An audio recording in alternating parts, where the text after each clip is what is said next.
حقيقة استقال مجلس إدارة نادي الزمالك وسحب الثقة من المجلس من خلال أعضاء الجمعية العمومية.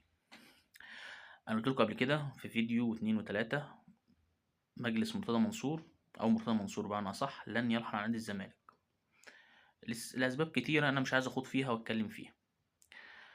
النقطة التانية سحب الثقة من خلال أعضاء الجمعية العمومية، قلت لكم برضو نفس القصة، قلت لكم أعضاء الجمعية العمومية لن يكتمل النصاب القانوني لسحب الثقة من مجلس مرتضى منصور، وإن لعبة الانتخابات دي لعبته.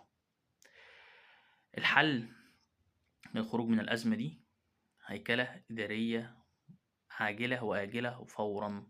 لو انت مشيت دلوقتي، لو الناس اللي عماله تتكلم دلوقتي تقول لك مرتضى منصور يمشي والمجلس يمشي، طب ما هنعمل ايه؟ هنجيب لجنه ولجنه تدور على فلوس وندور على موارد و ولا نسيب الناس اللي موجوده تكمل؟ الاتنين اسوأ من بعض عشان تبقى فاهم يعني وتبقى عارف الحلين.